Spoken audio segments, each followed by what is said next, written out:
much to all of you for being here. The title of the lecture, or the talk rather, is Central American Economy and History, as I recall. And I might be disappointing you. If you expect me, this is a very broad, basically, very broad title. If you expect me to talk about the military coup that took place in Guatemala in 1954, in which, in parentheses, CIA played an instrumental role, and it was also a place where Che Guevara, Ernesto Che Guevara, young Che Guevara, basically got his first shocking surprise about the use of the military to depose the elected government of Jacobo Arbenz.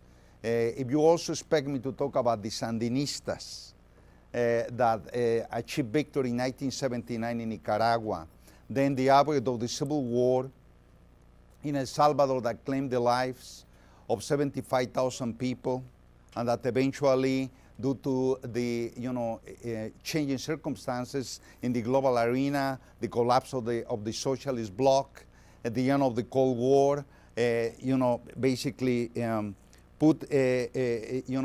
compel the combatants, the guerrilla fighters, the FMLN at large, along with the Salvadorian army, to sit across the bargaining table and sign the Chapultepec, basically peace treaty in 1992.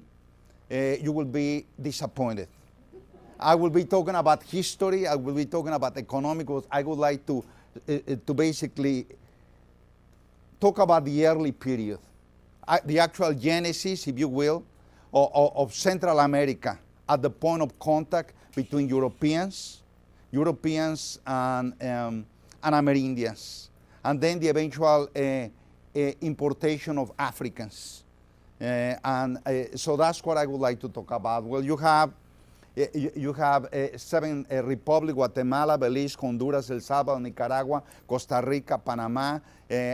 I'm not sure how much you know. It's always intimidating to be offering a talk to fellow faculty. If you are quite familiar with the subject, I'll be redundant.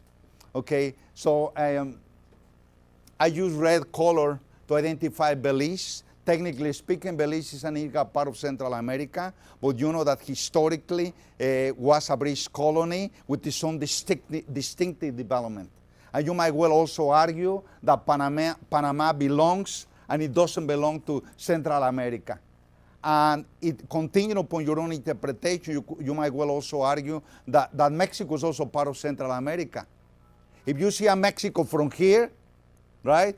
Mexico is part of Central America. If you ask Mexicans, Mexico is part of North America.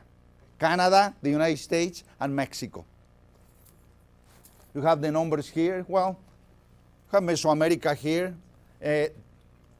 In the narrowest sense, Mesoamerica refers to a cultural, to a territory that comprises southern Mexico and Central America. Mesoamerica, Middle America, in the largest sense, not only include this part of Mexico and Central America, but also parts of the Caribbean.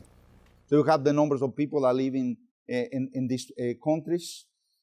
As you know, or might know, Spaniards first entered in contact with Amerindians in the Caribbean. Eventually, they conquered the island of Hispaniola, now commonly shared by Haiti and the Dominican Republic. And then they used the Dominican Republic as a springboard for the eventual conquest of Cuba. And from Cuba, Hernán Cortés launched the conquest of Mexico in the year of 1519. And by the year of 1521, the conquest of Mexico had been accomplished. And then the Spaniards used Mexico to eventually launch the conquest of Central America from 2 areas, from Panama in the south, and eventually from Mexico. Something I would like to mention is that when the Spaniards moved into the area, and before they even successfully moved onto the mainland, they have been actively engaged in slave trade activities. They have been kidnapping and transferring Indians from certain parts of the Caribbean onto other parts of the Caribbean. Especially to meet the increasing labor demands in Cuba. You are familiar with the pandemics that broke out, especially smallpox, that became the deadliest, the most effective ally of the Spaniards. Once one labor shortage began to happen, Spaniards had to resort have to draw from different alternative pools of laborers, and they found them. So the slave trade, it was not only, as you might know, not only refers to Black African, but also to Amerindians. Spaniards divided the Americas into two large, massive units, actually larger than Homeland Security. All the territory north of the Panama Isthmus fell under the jurisdiction of New Spain, of the Viceroyalty of New Spain, headquartered in Mexico City. And at that time, and it's important to mention this, Central America, what is nowadays Central America, was an integral part of the Viceroyalty of New Spain. Rule or control, or they attempted to control from Mexico City. And that also included the Caribbean, the Spanish-speaking Caribbean, and in the far east, way east, the Philippines, connected with Mexico through the port of Acapulco, that until 25 years ago, 30 years ago, it was the most important touristic resort in Mexico, now overshadowed by Cancun and other places. South of the Panama Isthmus, you found the Viceroyalty of Peru. Massive too. Headquartered in a new city founded by the Spaniards, Lima. And then you could further divide these units, massive units, into smaller units. Not that small. You have the Audiencia of Guatemala. I didn't mention this here, but you have the Audiencia of Charcas at some point that included nearly one third of South America. One third of South America. And it was part of the Viceroyalty of Peru. Massive unit. So here you have the Audiencia of Guatemala that stretches from the Mexican state of Chiapas in the north to the border between Costa Rica and Panama in the south. If you were to ask the average Guatemalan, ask them who actually owned Chiapas, the poorest state in Mexico, or one of the poorest, they would say Guatemala. Guatemala. Technically speaking, they are absolutely right. But everything then, before the wars of independence, belonged to Spain.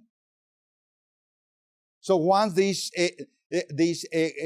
colonies achieved their independence, they went their separate ways. But Mexico was successful in keeping control of Guatemala. Of Chiapas, of Chiapas. So this is the Viceroyalty of New Spain. This is the Audiencia of Guatemala that include Central America. Now, in regards to the number of Indians, and these are, as you might imagine, they are rough estimates of Indians that live in Central America, the numbers stand at 5.6 million. At the point of intersection of contact with Spain, with Europeans, in the 1520s. And these numbers, and I'm going to be redundant, include the Indians that live in the contemporary state of Chiapas, part of Mexico. Here you have some figure whereby it's estimated that between 15 and 20, talking about the pandemics and certainly the massive transfer of population, forced transfer of population is estimated between 1527 and 1548. Between 450,000 to 500,000 Indians were shipped from Nicaragua to Panama and Peru. From Nicaragua to Panama and Peru. Why Peru? Because Peru, along with Mexico, were the jewels of the Spanish Empire. The engine that powered that powered the Spanish Empire was gold, the extraction of gold and silver. We're talking about the extractive sector of the economy. Okay? Unlike, for instance, Portugal, sugarcane production. And I don't want to be, basically, I don't want to imply or suggest that sugarcane was not mass-produced in Spanish controlled colonies. It was. But the primary economic driver was the extraction of gold and silver. What you have here, you have different figures. You have different authors on your far left. Rosenblatt, Aguirre Beltrán, San Bernardino, Mendizábal. Some of them were authors from the 16th, 17th centuries. Others are certainly from the 20th century. You have Dr. Cook and Bora from the University of California. And they all of them have wild figures about the actual numbers of people that live in Mexico at the time of the arrival of Europeans. Some of them, like Aguirre Beltrán, believe that there were 4.5 million. San Bernardino between 5 to 10 million. Mendizábal, 8.2 million. Cook and Simpson, 10.5 million. Eventually, Dr. Cook, joined by Dr. Bora, came up with different figures. 18 to 30 million. And then on your far right, the last column, you have the percentage that is the percentage of people that basically die as a result of the agricultural pandemics. The most conservative figures place the losses at basically nearly 1 out of every 5 of the Aboriginal population disappear. The highest numbers are represented by Dr. Cook and Bora, according to which, basically talk about between 20, you will come across 20 to 25 million people living in what is central Mexico. That is the area around Mexico City. I'm not talking about the immediate perimeter of Mexico City. I'm talking about different states. My home state, Puebla, I'm coming from Mexico. You are talking about the Mexican state of Jalisco, the Mexican state of Michoacán, Hidalgo, el Estado de Mexico, that is a part of the metro area. All of those states, Tlaxcala, between 20 to 25 million people. By the end of the 16th century, according to Dr. Cook and Bora, out of 20 to 25 million people, only 1.4 million were left. Now, the educated guess assumption is that those who were alive at the time of arrival of the Spaniards in 1519 most likely were gone. Is that correct? By the end of the 16th century, they were gone. That's the educated assumption. But people do reproduce themselves. And if you start with 20 to 25 million in the year 1519, by the end of the 16th century, if the population doesn't grow exponentially, certainly you can assume that even with a modest growth, you would still have more than these numbers, 1.4 million. Okay? What happened in Central Mexico also happened in Central America and in South America. You have a graph here that gives you basically a visual idea of the number, of the basically the catastrophe, the tremendous population loss sustained in Central Mexico. Now, this is part of the introduction, you see, because when you are a businessman, when you are an entrepreneur, you always try to pull labor from different sources, alternative sources, contingent upon any constraint that you are facing. There is a correlation, cause and effect correlation, certainly, between the near demise of Amerindians in Mexico, in Central America, in South America, and eventually the need to import Africans. That's like a dependent variable. Now, is anybody familiar with the encomienda system? I know that you are. Encomiendas entail labor obligations. Yeah, that's labor obligations. Carl may mention to the land. Eventually, encomenderos, deserving conquistadors will gain access to the land. But you are talking about tribute. An encomienda was not a land grant unto itself. It was not like William Penn in Pennsylvania, a land grant, a proprietor. It was not like that. Historically speaking, the encomienda has a precedent in the reconquest of the territories controlled by Moors in Spain. So the Serbian conquistadors were eventually granted access to the exploitation of aboriginal labor, indigenous labor. So this is an encomienda. Okay, these were not professional soldiers. The conquistadors were not professional soldiers. You see, professional soldiers get paid, right? You're like I get paid, you're like you get paid. They basically, they were expecting to enrich themselves.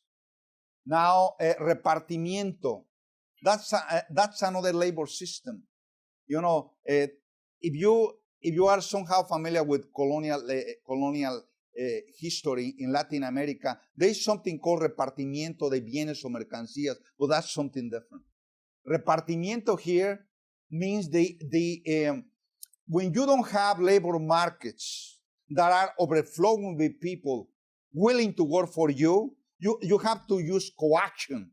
You have to use an external power, the state, to force you to work, right? And that has happened in different times. It happened in the cradle of the Industrial Revolution in England.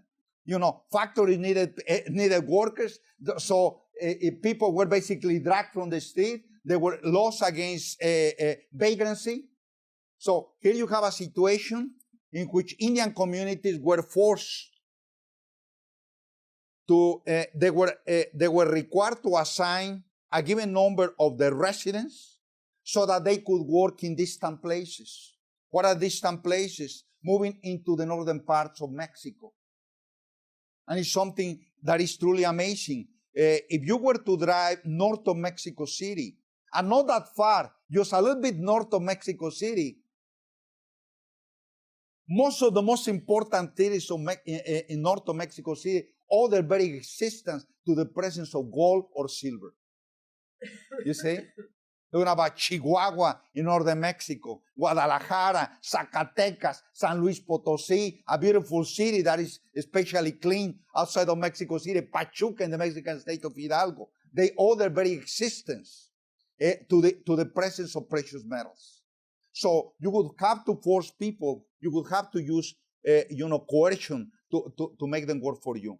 And certainly, in the case of some parts of what is now southern Mexico and Central America, you are talking about cocoa or cacao cultivation.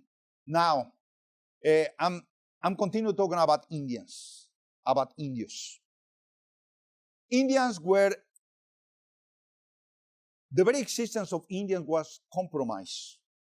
You know that they were members of the Catholic Church, Bartolomé de las Casas, who at some point had been an encomendero, who basically was moved by the plight of Indios. We had to preserve them. They deserve to be preserved. And he was quite basically proactive before the Spanish crown, to the point that in the year of 1537, the Holy See, the Pope, issued what is called a bull, like toro, a bull, B like in boy, U-double-L, an edict acknowledging the humanity of Indios. We don't argue about their own humanity now, right? But they did. And it's quite interesting because it's grounded on theological, basically, concepts. You have to be there before. If the Spaniards only found out about the existence of Indians in the year of 1519, and even before that, technically the year of 1492, it's because they did not deserve to undergo a process of Christianization. Because everything was basically, everything had been already written before the discovery of the Americas. So any human that lived beyond Europe or beyond the recognized, basically, groups, talking about Asians, Europeans, and blacks, then perhaps they didn't deserve to be Christianized. So they are deserving, they deserve to undergo a process of Christianization. a few years afterwards, this is the Holy See. The Spanish crown enacted the new laws. The new laws, and I'm going to give you a simplistic comparison. Quite simplistic. You are familiar with the 13th Amendment, the universal emancipation of 4 million slaves. You're also familiar with the 14th Amendment. Any individual born in the United States of America, by which will be born in the United States, is a U.S. citizen. Here you have the new laws which declare Amerindians to be subjects of the crown. There's always a gap between theory and practice. There's always a gap. And you have to have the political will and the infrastructure to bring a dream, because a law is simply a dream, to fruition. And the Spanish crown was far away, quite far from the Americas. So Indians, by the end, didn't enjoy any meaningful protection. But these were important pieces of legislation. If you were to access, for instance, these documents, and you should, Sublime Gods, Sublime Deus, and also the new laws, you will notice that they are quite upset, quite frank. Say, you know, they even mentioned in the Sublimis Deus, there are priests that are actually dragging Indians and putting them to work for them without permission. They could work for you, right? But you needed permission. Simply kidnapping Indians and putting them to work. So they continue that practice, you know, and actually the encomiendas, going back to the encomiendas were granted to deserving conquistadors. If you tell a deserving conquistador, no, this is not a military pension, you know. So the Spanish crown contemplated that upon the demise of the conquistadors, the encomiendas will come to an end. That didn't happen. In Peru, there was actually the encomendero rose up in arms and killed the viceroy. The person in charge of the viceroy was killed. The Spanish crown backed up and then continued to do encomienda. You see, the new laws contemplate the eventual demise of the encomienda system. It didn't happen but until in the last quarter of the 18th century. Okay? So that gives you an indication of the lack of political will on the part of the Spanish crown. Now, we are gonna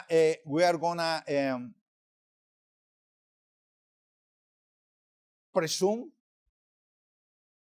that the Indians were dying in large numbers. Okay, you are talking about pandemics. Here, at this historical juncture, Spain, certainly Portugal, and eventually England and France began importing very large numbers of Africans. Here you have the numbers. The largest importer, without a doubt, Brazil. 3.6 million. 38% of the grand total ended up in Brazil. The most important economic engine, responsible for the massive importation of slaves was sugar. This bitter fruit, sugar. It was not gold, it was not silver, but sugar. Brazil, 38%. Then below, certainly, you find Haiti, Jamaica, Cuba as very important destinations. 700,000 slaves taken to these locations. And something that is important to mention, that the bulk of slaves that ended up in Brazil, in Haiti, in Jamaica, in Cuba, were brought to the Americans towards the end of the 18th century and throughout the 19th century. So the connections with Africa were relatively strong. Number 11, I highlighted that. Mexico brought 200,000 slaves. Quite a number. What was the 13 colonies and eventually became the United States of America brought fewer than 300,000 slaves. And out of these 200,000 slaves, now we have over 45 million Afro-Americans in the U.S. Mexico, 200,000. Whatever happened to them? Did they disappear?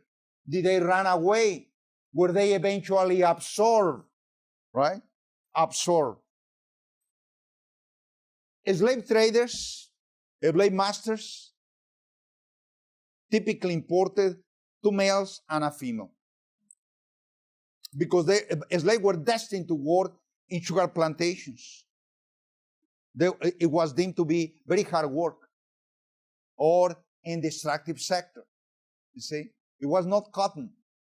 It was not tobacco, like what happened in the 13 colonies eventually in the U.S. Cotton cultivation that facilitated the inclusion of females and children. We are talking about the perception that it was very hard work. So if you were to bring 2 males and a female, from the very beginning, from the very outset, there will be a sex imbalance, right? I'm talking about not only the process of socialization. I'm talking about reproduction. Reproduction. Certainly, when you are reaching out to people, I'm not sure about you, but not me. I was not interested in reproduction. You see, when I fell in love with, I want to reproduce myself. I want to have a child. No. You want to just become engaged with the other person. That's it. And eventually, people do have children, right? So you have 2 males, and you only have 1 African female. Then eventually, one of these males will reach out to whom? To Indian females. Because Europeans in Central America, in Mexico, in South America, in the Caribbean, were always numerically small in number. Vis-a-vis, certainly, Amerindians, and eventually vis-a-vis the descendants of slaves. So you reach out to Indians, you create new groups, and they were called castas. Well, highlighted these. I couldn't come across separate figures for slave imports into Panama, but you have 200,000 that were, Panama, as you know, is a new creation in the early 20th century. Panama used to be part of Colombia. Colombia, Panama, and Ecuador, 200,000. Venezuela, 121,000. Peru, nearly half of the number of slaves in comparison with Mexico. And then Puerto Rico and the Dominican Republic. And something that perhaps it looks like a little bit like a paradox is how come the Dominican Republic and Puerto Rico have a strong connection with Africa, right? I'm not talking about culture. I'm talking even about the racial phenotype of people, even if you not acknowledge your own blackness, like is the case of the Dominican Republic quite frequently. Are you black? Like, do you have a missing arm? No, I don't. I do, right? Are you black? Yes, racially I am black, right? But what is interesting that what matters here is the numbers, the relative numbers of people. If you have, if in places like Mexico, in places like El Salvador, and Guatemala, Indians have always outnumbered whites and always outnumbered black Africans and their descendants. Therefore, they lay down the foundations, if you will, genetically and eventually culturally, of what you might call national identity. National identity. It's interesting that Mexico just some time ago, for the first time in the history of the Mexican Census Bureau, they asked the question, how do you see yourself? Are you negro? It is negro, black.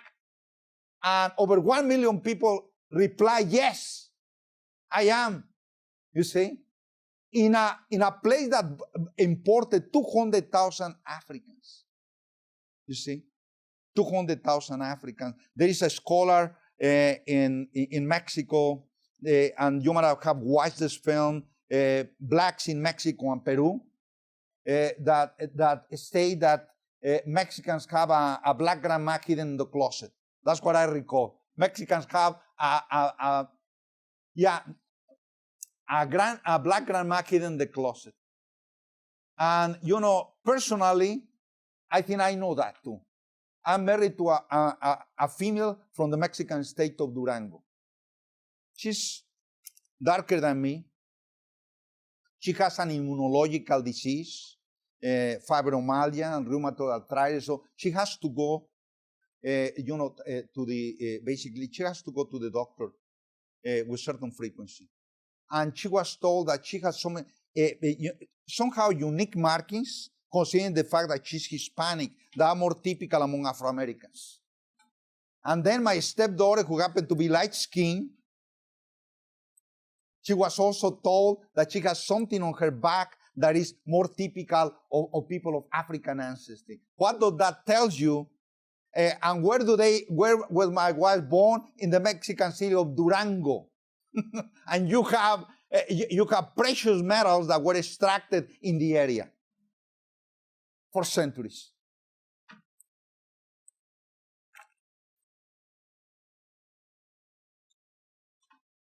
Okay, when it comes to the introduction of slaves, you say blacks. Blacks don't equal slaves.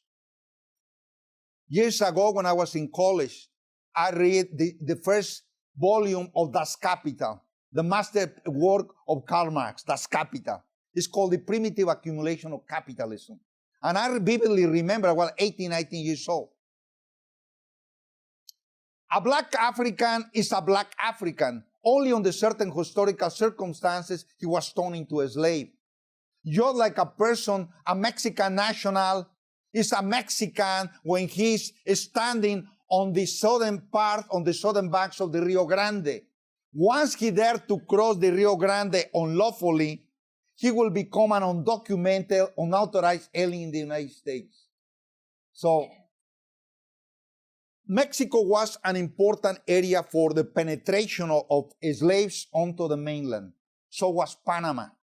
Panama, in fact, became the launching pad for the eventual conquest of Peru, as you might know, the eventual conquest of Peru. It is where Francisco Pizarro was basically making his preparations for the eventual conquest. First, the exploration, eventual kidnapping of Quechua-speaking Indians, put them to basically took crash course in Spanish, became completely fluent in Spanish, and eventually they accompanied a small force of men, fewer than 100, to the conquest of the great Inca Empire. Now, castas. You have heard this expression in the United States that beauty is in the eye of the beholder. Soil race. Right? Soil race. I'm standing in front of you, and you might say, I have a Latino guy standing in front of me with slanted eyes because my grandfather was from Japan. So a Mexican, a Latino. In Mexico, where the majority of the people are darker than me, I'm a white person. At least people have led me to believe that. When I go to mercados, to flea markets, they want to call my attention. Güerito, whitey, come over here. They don't call me brownie. They call me whitey. You see, in Mexico, I'm a light-skinned person. I'm not a Mexican. So, castes. You divide, basically, what were castas were the group that came into existence as a result of this process of miscegenation, right? Amerindians, blacks, and Spaniards and Portuguese. These are portraits that became quite popular in the late 18th century. You see, what you are doing is basically somehow trying to capture, to fleece the ethnic reality of the time. There were no digital cameras back then, right? So you basically get this symbolic representation of idyllic representation of how people look like. This is, let me see if I can read this. This is a mixture of a Spaniard and an albino, a very light-skinned, person who was actually the combination between the offspring of the combination, different combination between black and white. You get the albino, the Spaniard and the albino. What you get is a black return backwards. Most likely this baby, the baby, typically a baby. What is black return backwards? It takes you back to Africa. There's basically like if European genes were somehow recessive whenever they mix with African genes. If they mix with Amerindian genes, then the European genes were dominant, as we will get to see in a few minutes. Negro and an India, you get a Cambuja. Spaniard and black return backwards, you get, in Spanish, you have it here, hold yourself in midair, like freeze. Don't move, don't keep mixing yourself with other groups. As black return backwards and Spaniard, hold yourself in midair. This is a Spaniard, this is a simple combination, Spaniard and you get the mestizo. Spaniard and a negra, you get the mulata. The mulata is not portrayed in the best light, you see? She has criminal propensity. She's about to take care of her beloved husband. In the meantime, you get this little girl like an angel begging her father to spare the life of her mother.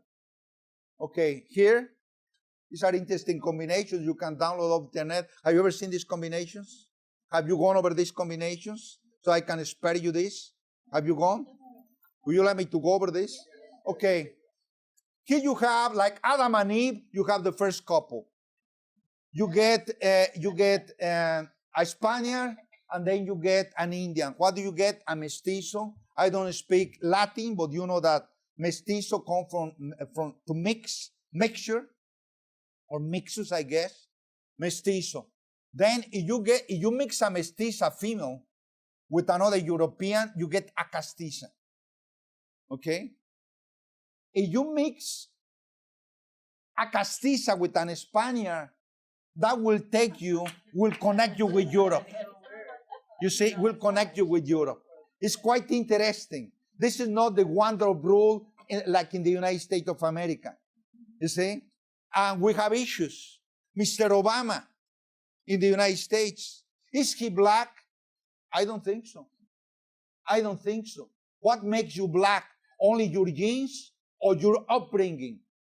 You have a white grandmother, you have a white mother, you have an absentee father from Kenya, and then how do you get to be black? Black requires some level of ethnic cohesiveness, right? You reach a critical mass, you live, interact, or live in a neighborhood or with your family on daily basis, then you absorb that culture.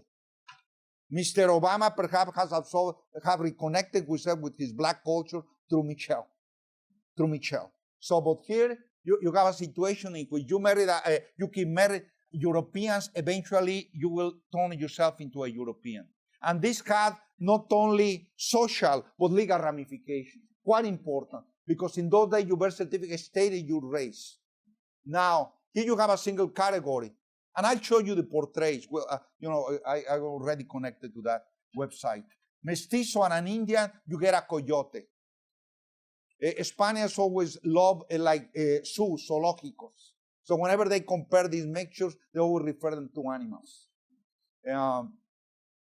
Mulatto and Spaniard. Well, this is the first, basically the first couple, the first Adam and Eve. But here you get a black Eve and I guess a white Adam. Black and Spaniard make a mulatto. Nowadays, it has no pejorative connotation, the word mulatto. In those days, it did, because now it makes reference to mules, the combination of horses and donkeys, mules.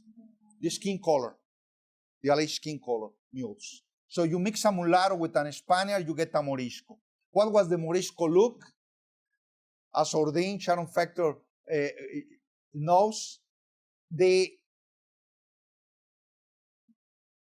the people that overran Spain beginning in the 8th century, the early part of the 8th century, they were the Moriscos, the Moors. So you get the Morisco look. What is the Morisco look? The Lebanese look, the Syrian look, the Arab look. You see? So lighter skin that the majority of the people that live in Latin America. Now, if a Morisco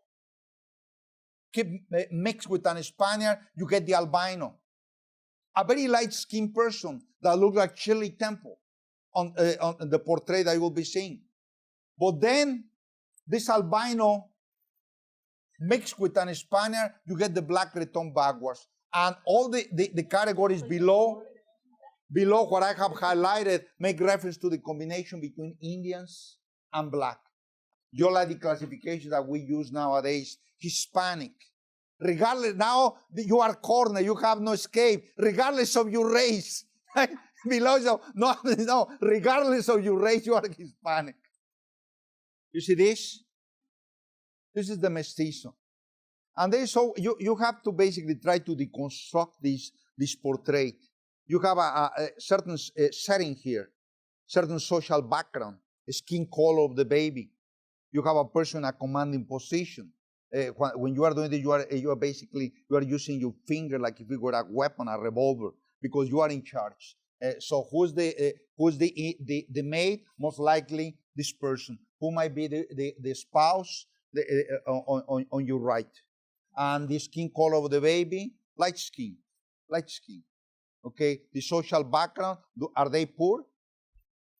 They look affluent, right? Let's continue watching the other part. So this is the Spaniard and Espanol makes the Castiza. Are they still doing fine? Are they undergoing a process of social, basically, degradation? Are they fine?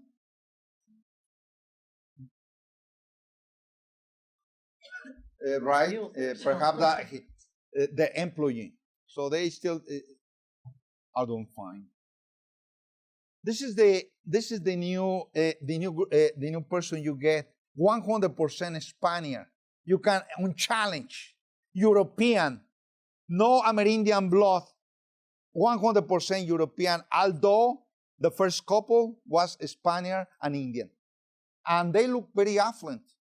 You have like a little Napoleon on your right. They are fancily dressed. That suggests that they do no manual labor.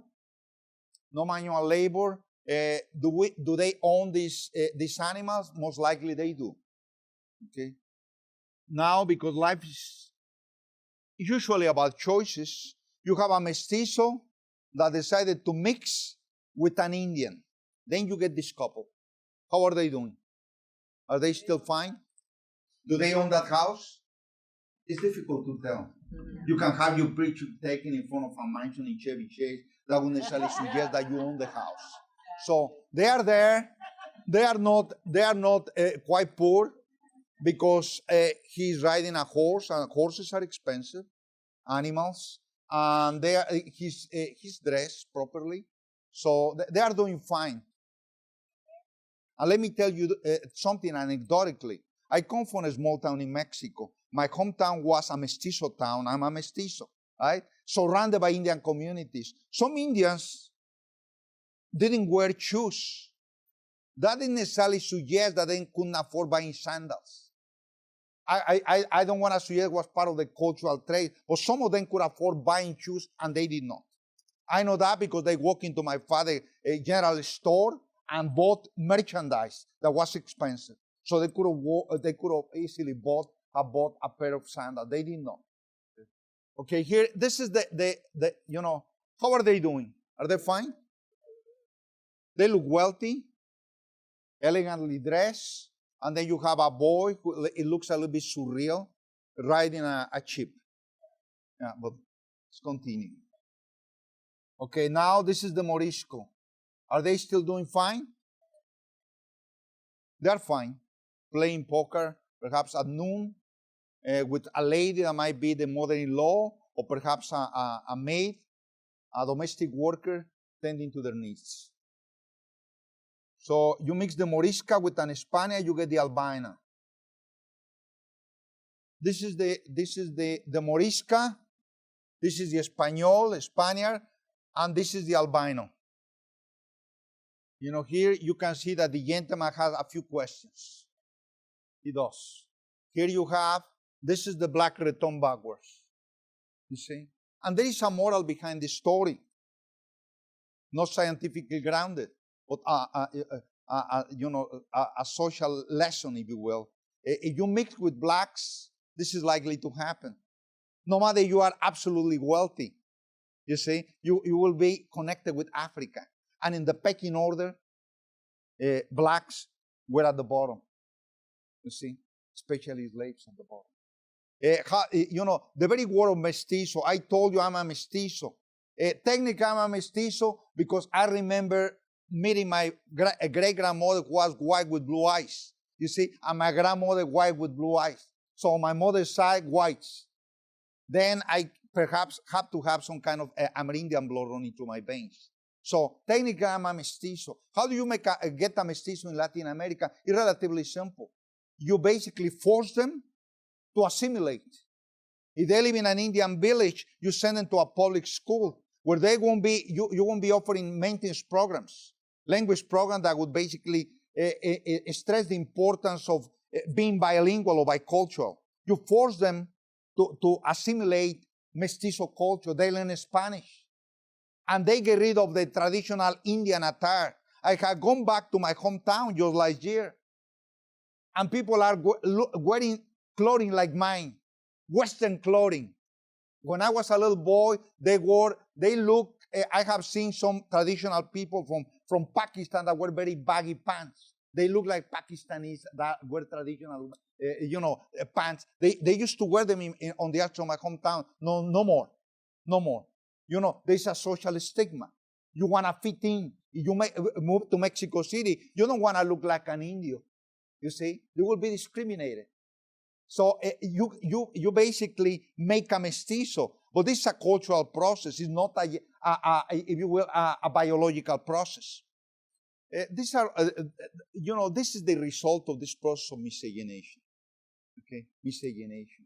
In some instances, you cannot blame Mexicans for having a disconnect with Africa, because most of them don't know that they have a connection with Africa. If you go to the Mexican state of Guerrero, where Acapulco is, and you stroll down the playa, how do you say playa in English? I won't pronounce that word, it sounds like something different. You see? So, if you go to Mexico and stroll down the playa, you will bump into people that are black. That doesn't make them Afro-Mexicans, you see, ethnically speaking. They know that that have dark skin. And they might know where this dark skin came from. But ethnically, they don't see themselves but as people that are locals. So are you asking me if I was born in the port of Acapulco? I am. I was. But am I Afro-Mexican? I'm not. Some of them are increasingly becoming more self-aware of their own blackness, their connection with Africa. So, but here you have a situation whereby over 200 years ago, this is the year of 1810, now it's 2017, 217 years afterwards, it's estimated at the time 60% of the population in Mexico were full-blooded Indians. You see? And then Europeans were always a minority. And then blacks, statistically negligible. Why? Because the bulk of these 200,000 slaves have been taken to Mexico between the year 1521, or rather 1519, if you want to become technical, that's the year when the conquest of Mexico began, and the middle of the 17th century. It's estimated out of these 200,000, 130,000 were taken to Mexico at that time. And that is also applicable to places like El Salvador. I'm not talking about the coastal areas of Honduras, you see, or Panama. I'm talking about Mexico. I'm talking about El Salvador, and to a lesser extent, much lesser extent, we might talk about Guatemala, in which, if I'm not mistaken, is still 40% of the population are full-blooded Indians. So after Bolivia, with 60%, Bolivia is standing at this historical juncture where Mexico was 17 years ago, where 60% of the population are full-blooded Indians. Guatemala, 40%. Mexico nowadays, roughly 10%, meaning that out of 120 million, approximately, 12 million are full-blooded Indians, a minority. So in Central America, this process of racial mixing eventually gave birth to what is called a Ladino. And it's interesting because if you ask a person from Central America what a Ladino means, and then you ask a Mexican what a Ladino means, it's something different. You see? It's something different. In Mexico, a Ladino is an Indian or a poor person with an attitude. It doesn't really matter if he's a mestizo. He doesn't know his place, right? Because we can be very elitist. He doesn't know his place. He doesn't belong here. But he has an attitude, a Ladino.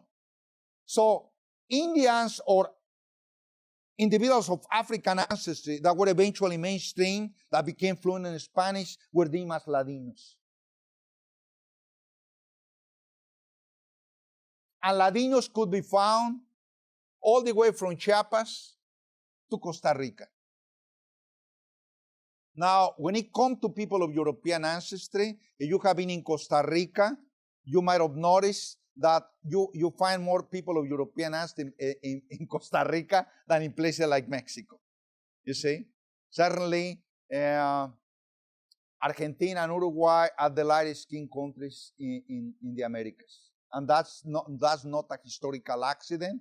It's a conscious decision made by basically by, is that for me? Oh, thanks a lot.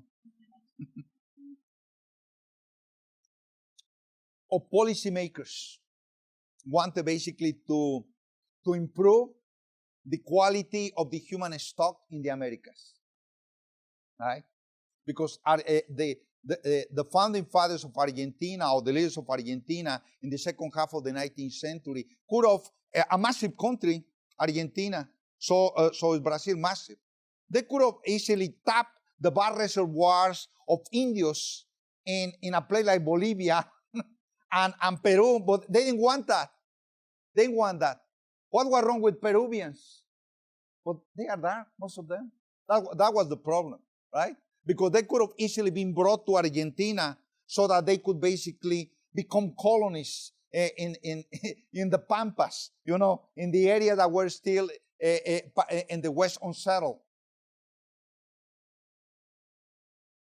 There was the typical colonial system, and some of you, I'm sure you became familiar with that even in high school. At the very top of this pyramid, you find the peninsulares underneath. That is those individuals born in Spain, the offspring of peninsulares born in the Americas, Creoles or Criollos, and then mestizos, mulattoes, and at the bottom, Amerindians and black slaves.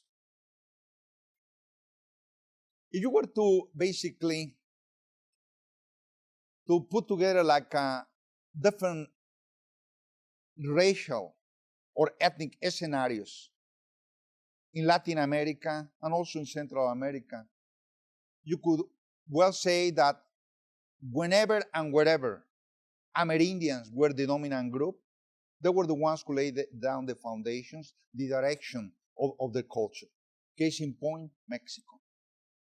You know, I don't get tired of always mentioning this. Some of you are familiar with Mexican music. Some of you, at least this folk music. People stomping on the floor. Jarabes, you know, mariachis. They stomp on the floor. They don't check their pelvises in Mexico. People of African ancestry do in the Caribbean, right? In Puerto Rico, in the Dominican Republic, elsewhere. They do that. That manifests this strong connection with Africa. And black dances, African dances, were forbidden in different parts of the Americas, including the Mexican state, in the Mexican port of Veracruz, the most important port of entry of all kinds of merchandise, including this special human merchandise, the slaves. In the case of, certainly, of the Caribbean, the fact that people of African ancestry were quite numerous, and that Indians were nearly wiped out then that basically reinforce the connection with Africa. If you were to speak to the average, Dominicano or Puerto Rican, they don't necessarily stress the connection with Amerindian. They don't. Mexicans do. And it's not only part of the legacy of the Mexican Revolution. They do. Granted, as an American author, a keen observer of Mexico, Alan Riding, that wrote a book in the late 1980s, Mexico Distant Neighbors, or Mexican Distant Neighbors, I don't recall the exact title. He said that Mexicans have an infatuation, a morbid infatuation with dead Indians, but they despise living Indians. So you go to Mexico City, we have monuments that celebrate, that honor the contribution of Amerindians. But if we were to interact with Indians, we have a problem. We do.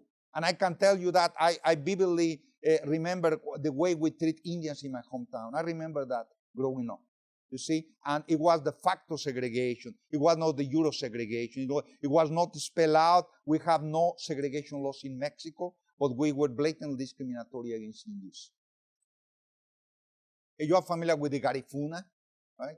In Honduras, different parts of Belize, Guatemala, the coastals of Nicaragua, St. Vincent and the Grenadines. These are the paths, originally from the Caribbean. They move onto the coastal areas of Central America in the late part of the 18th century.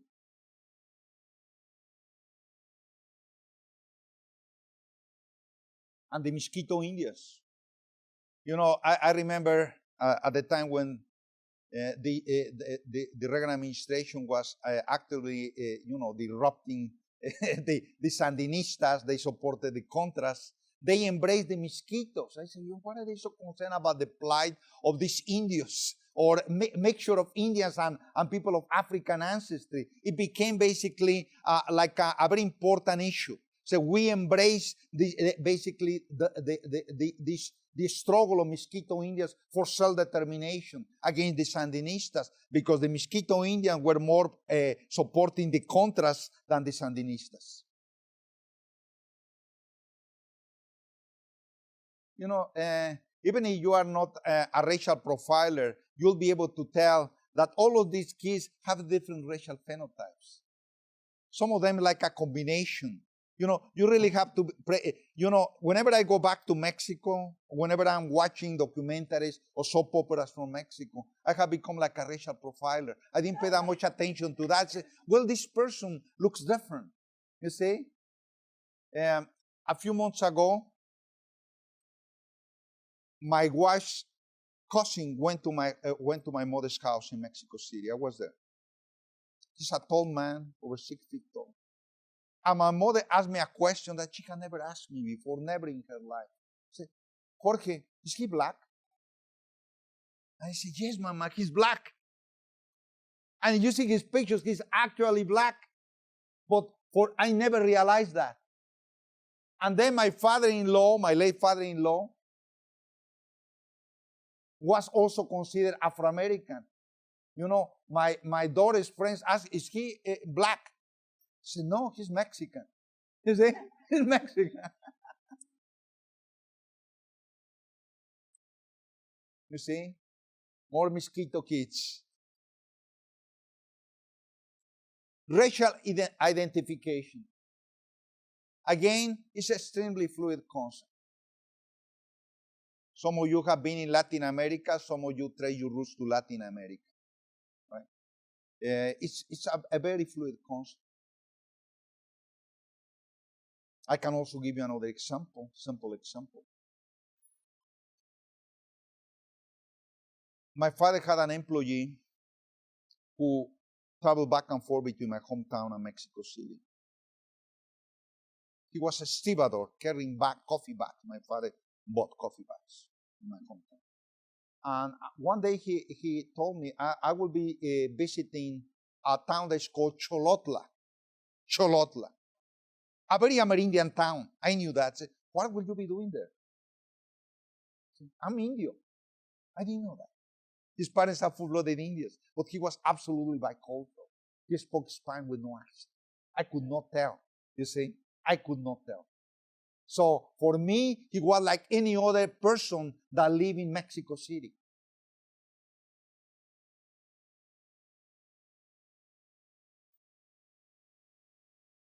In colonial Latin America, there was this concept of limpieza de sangre. And some of you are quite familiar with this concept. What was limpieza de sangre? Now, two important, basically, processes, painful process that took place, certainly not only in Central America, but across Latin America, was basically the assimilation, the forced assimilation of Indians. You see, the transformation into mestizos.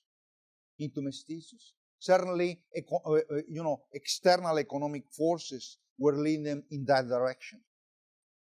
You are talking about, society that are quite traditional. There's not a great internal process of migration. But then, if they become more active, people will begin moving from place to place, or they be forced to move. So eventually, mestizos were not only facing rejection, but marginalization. And that also happened with people of African ancestry. El Salvador ethnically is very similar to Mexico. It's basically mestizo rule there, you see. And in Guatemala, it's a different story. But basically, the demographic history of El Salvador somehow is similar to the one that in Mexico. Very similar. People that are dark in popular culture, you can watch soap operas. For instance, most leading actors are whites. And if Mexicans don't have whites, they get them from Uruguay, from Argentina. Peru also have whites. They import them from the former, Czechoslovakia. They import them from Poland. But they are also pragmatists. You can accuse them of being racist. But if I'm targeting an international market, if I want my soap operas to be watched in Germany, in Italy, in Greece, in Turkey, in Russia, I want to make sure that racially my actors resemble the people that will be watching those soap operas. The people that are bowing in front of these actors, who are the maids, are typically dark. So, that's a reality. I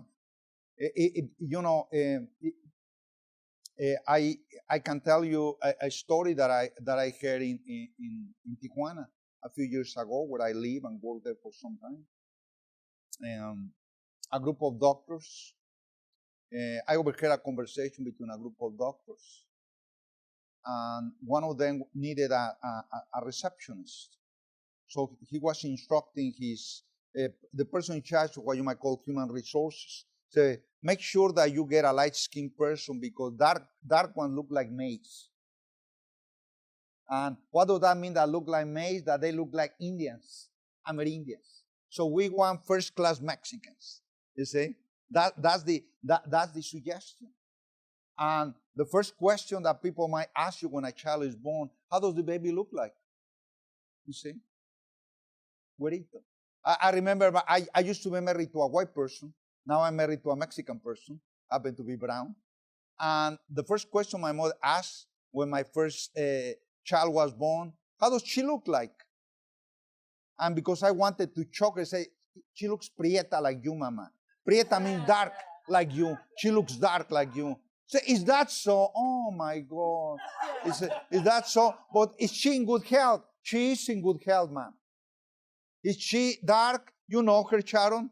I would say that she's sort of light skinned, you see. But I wanted to choke her, because this is not the answer that she expected to hear from me. And I remember taking my first wife to my hometown, and I walked like if I were a member of the nobility. And in Mexico City, with my wife, not any white, a white person from the United States of America, the most powerful nation on earth. I felt like king walking down in Mexico with my white wife, you see. And that was a comment that was made to my first wife in my hometown. Oh, poor Jorge, he had a missing arm. But guess what? He married a white person from the United States of America. So he made it. If you go to, you know about Indians, full-blood Indians being elected presidents of nations in South America. Evo Morales in Bolivia, Mr. Toledo in Peru. In the 19th century, something absolutely unusual, a full-blooded Indian from Oaxaca, Benito Juarez, who fought the French, becoming the president of Mexico. Now, how could you possibly become a politician in a place like Mexico? You have to be absolutely proficient in Spanish. You have to be mainstream.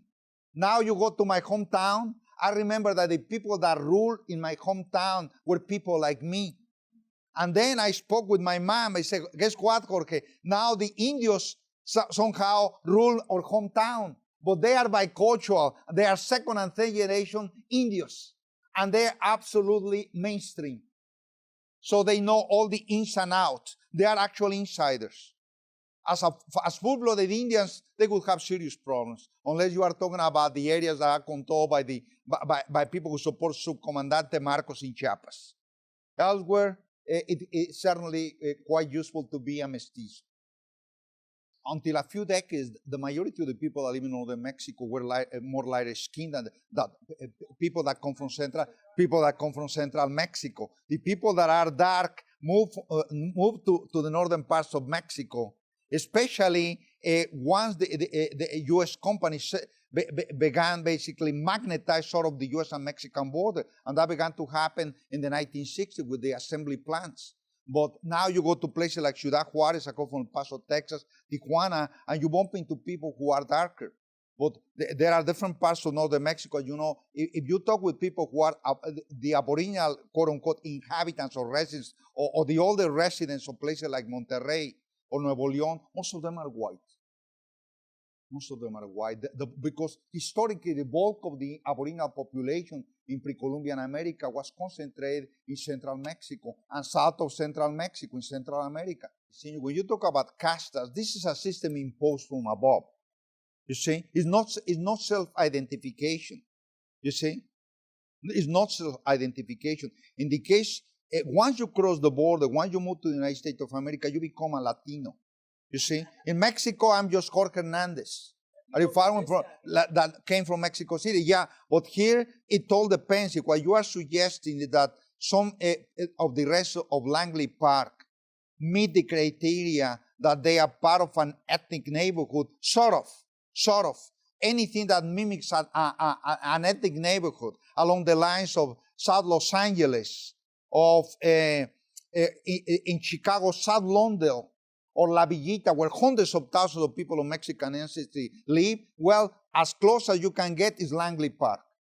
Because most Latinos basically, once they move into the area, they become suburbanized, most of them. They somehow bypass Langley Park. But Langley Park become a port of entry for Latinos that are economically more challenged than the others. The other ones just simply moving to Germantown, moving to Kensington, moving to, some of them can afford living in expensive areas of Bethesda, you see, or Chevy Chase, some of them who are successful business people. No, but that's, it's self-identification. And when you talk about Salvadorian, as you know, you don't get a generic Salvadorian. You get first generation immigrants. Then you get not only a generational, but a cultural gap, an ethnic gap between parents and children. Some of the difference between parents and children of immigrants, as you know, it had nothing to do with generational gaps and everything to do with cultural gaps, right? You being basically Latinos, I remember basically escorting my daughter to her middle school. And then I remember told me, don't get that close to the auditorium. I was furious. I was leaving. Said, don't get that close. You park the car like 3 or 4 blocks from the auditorium because it will be quite embarrassing to me for you to be there. I took offense. In Latin America, you escort your daughter. Wherever they go, your son. You see, this is a cultural gap. It's not a generational gap. Because in the pecking order, in the structure of the United States of America, Latinos are at the very bottom. Yeah. Not only occupationally, but socially. And then comes along a new president that considers that most Mexicans are rapists and are drug dealers. So if you are a little boy or a teenager, do you want to be perceived as a Mexican? If you ask me, I have no problems. You see? But if I were a teenager, are you Mexican? No, I'm not Mexican. I'm an American. You see? And don't talk to me in Spanish, but man, please don't. You see? So that's the issue, because you want acceptance. And if we were more supportive, I'm talking about not institutionally. I'm talking not only about the government. I'm talking about society. If we value biculturalism and bilingualism, you can bet that young children will be just dying to learn a new language. You see, but that is not happening yet. And thank you for coming, everyone. Thank you. Yeah.